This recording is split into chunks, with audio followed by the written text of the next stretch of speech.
सत्संगत जी, प्रेम और सत्कार से कहना जी, धनी निरंकार जी। दास का विनती है, अंत तक देखिएगा। चैनल पर नए हैं सब्सक्राइब कीजिएगा। और सत्संगत जी, मुझसे कोई त्रुटि हो जाए तो आप अपने घर के बालक समझकर क्षमा कीजिएगा। सत्संगत जी, हम सभी आत्मा हैं, शरीर अलग है। जब सत्संगत जी व्यक्ति मरता है, जिसे कहते हैं व्यक्ति मर गया, तो आप बताइए मरने के बाद शरीर में क्या नहीं रहता है? अरे मरने के बाद शरीर में आत्मा नहीं रहती है, जिसे लोग कहते हैं मर गया। जब तक आत्मा थी तब तक जीवित था, इसलिए कहते हैं आत्मा निकल गई तो केवल बचा शरीर। अब लोग शरीर को करेंगे क्या? जब आत्मा निकल जाती है शरीर से तो उसे मिट्टी में दफना दिया जाता है, ज़मीन में दफना दिया जाता है, या फिर शमशान ले जाकर जला दिया जाता है। इसका तात्पर्य यह है कि कीमत शरीर का नहीं, कीमत उसकी है जो कि आत्मा है। जब तक आत्मा है तब तक हम हैं, जब तक आत्मा नहीं है तब हम भी नहीं हैं। आत्मा जब शरीर से निकल जाए तो कोई उसका अस्तित्व नहीं है। 24 घंटे के भीतर उस शरीर से दुर्गंध निकलना शुरू हो जाता है। इसलिए मैं शरीर नहीं हूँ। यदि मैं शरीर होता तो मैं तो तभी था जब आत्मा नहीं थी, और आत्मा जब निकल गया तब तो मुर्दा पड़ा है, लाश पड़ी है। मुर्दे को क्यों नहीं कोई पूछता, अरे क्या हालचाल है?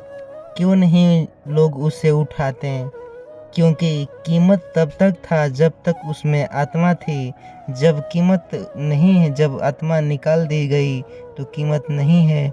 प्रभु उस आत्मा से, मैं शरीर नहीं हूँ, मैं तो आत्मा हूँ।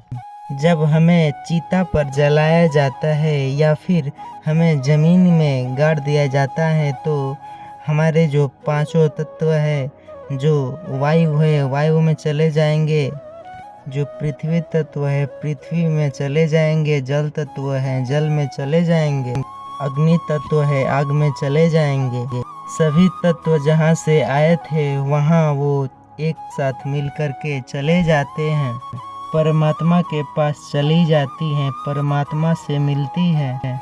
अब बचा कौन? कुछ नहीं। शरीर 5 तत्वों से बना है। आत्मा परमात्मा देता है तो परमात्मा ही लेता है। सत्संगत जी, अब प्रश्न यह उठता है कि आत्मा कैसी थी, रंग कैसा है, आकार कैसा है? सत्संगत जी, आत्मा कौन है? आइए हम ये भी स्पष्ट करते हैं कि आत्मा क्या है। जैसे जब हम किसी दर्पण में अपने को देखते हैं तो जो हमें दिखाई देता है वह होता क्या है? वह हमारा प्रतिबिंब होता है। आपने अपनी सूरत दर्पण में देखी, जैसे आपके अंदर का प्रतिबिंब दिखा उस शीशे में आपकी चेहरे, आहा, वैसे ही भगवान सभी के अंदर आत्मा को व्यवस्थित किए हैं, और वहीं भगवान जो सब में आत्मा के रूप में विराजमान होते हैं। जब आप दर्पण हटा दिए तो आपका प्रतिबिंब कहाँ चला गया? प्रतिबिंब जब आपके सामने था, दर्पण आपके सामने था तो आपका प्रतिबिंब दिख रहा था। जब हटा दिया गया तो कहाँ चला गया? जो प्रतिबिंब था वो तो बिंब में समा गया, कहीं नहीं गया। जब आपके सामने 1 लाख दर्पण रख दिया जाए तो आप 1 लाख दर्पण में हो जाएंगे या नहीं? हो जाएंगे। वैसे ही ईश्वर अंश ही आत्मा है। जैसे कि आपके हजारों करोड़ों दर्पण में आप शीशे यानी कि प्रतिबिंब आपका दिखता है, तो वैसे ही ईश्वर का प्रतिबिंब आत्मा है जो कि हजारों करोड़ों के अंदर समाया है। तो कहने का अर्थ है सत्संगत जी, जो परमात्मा का जो अंश है, जो कि आत्मा है, वह हम सब के अंदर निवास करता है। जैसे सत्संगत जी, हमारे जो दर्पण में जो आत्मा, जो कि प्रतिबिंब जो दिख रहा था वो बिंब में समा गया, और जो कि आत्मा है निकल कर के ईश्वर में लीन हो गया सत्संगत जी। यह तो रहा आपके आत्मा का परिचय। अब जो कि शरीर का परिचय है कि वो पांचों तत्वों में बट गए।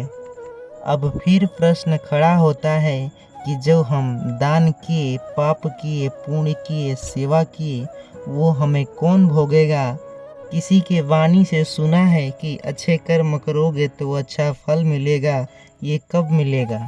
जबकि आत्मा परमात्मा में मिल जाती है और जो शरीर है पांचों तत्वों में मिल जाता है, तो जो बुरा कर्म करते हैं, अच्छा कर्म करते हैं, वो भोगता कौन है? प्रश्न ये खड़ा होता है या नहीं?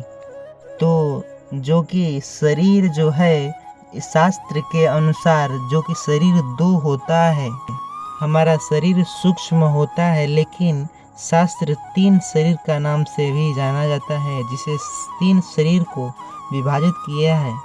शास्त्र के अनुसार एक शरीर जो कि बैठा है, इसको कहते हैं स्थूल शरीर। और एक शरीर होता है कि कारण शरीर, जो कि चिता में समाप्त हो जाता है। तो हम कारण शरीर का तो हटा ही दे, हम बस दो सूक्ष्म, एक सूक्ष्म और दूसरा है कि स्थूल, इन दोनों के ही बात करेंगे। अब प्रश्न उठता है कि सूक्ष्म शरीर होता क्या है? सूक्ष्म शरीर वह होता है जो कि आप सोते हैं, जब आपका ध्यान कहीं और चला जाता है, आप सो रहे हैं और आपका ध्यान हरिद्वार चला गया है। जब आप अपने खिड़की दरवाजे बंद कर रखे हैं, तो आपके सूक्ष्म जो शरीर है वह इधर उधर भटकती रहती है। लेकिन जब आप हरिद्वार सपने में गए हैं, जब सुबह उठेंगे तो आपको याद भी होगा कि हम हरिद्वार गए थे। इसका अर्थ यह है कि एक शरीर कमरे में था और दूसरा शरीर हरिद्वार गया हुआ था। वह शरीर जो स्वप्न में हरिद्वार गया था, वह सूक्ष्म शरीर होता है सत्संगत जी। एक शरीर ये जो कि आपको साक्षात देख रहे हो, और दूसरा शरीर वह जो कि आपके सपने में गया था। यह शरीर तो मर जाता है, चिता पर समाप्त हो जाता है। जल में गाड़ दो, जल में, मिट्टी में गाड़ दो, मिट्टी में चला जाता है। पांचों तत्वों में मिल जाते हैं। लेकिन जो स्वप्न में घूम रहा था, वह सूक्ष्म शरीर कभी मिटता नहीं है सत्संगत जी। वह सूक्ष्म शरीर मृत्यु लोक से आपके जीवन लीला पूरी हो जाती है, जिसे कहते हैं मर गया। मरता कोई नहीं है, मृत्यु किसी की नहीं होती। यह मृत्यु केवल भ्रांति है, यह केवल अज्ञान है। एक बात बताइए, जब एक मिट्टी का घड़ा जब टूटता है तो वह कहाँ मिलता है? मिट्टी से ही मिलता है सत्संगत जी। मिट्टी से बना था और मिट्टी में मिल गया। शरीर भी मिट्टी से बना था और मिट्टी में मिल गया। कोई ये थोड़ी कहेगा कि घड़ा मर गया। ऐसे पांच तत्वों से मिलकर के शरीर बना था और पांचों तत्व आपस में मिल गए। परमात्मा से आत्मा मिला था और परमात्मा में मिल गया सत्संगत जी। सत्संगत जी बड़े प्रेम और सत्कार से कहना जी, धन्य निरंकार जी दास का ये वीडियो अगर आपको अच्छा लगा हो तो चैनल को सब्सक्राइब कीजिएगा और कमेंट में धन्य निरंकार लिखना ना भूलिएगा सत्संगत जी। और हाँ, कुछ भी अगर आपको पूछना है तो कमेंट में पूछ सकते हैं सत्संगत जी।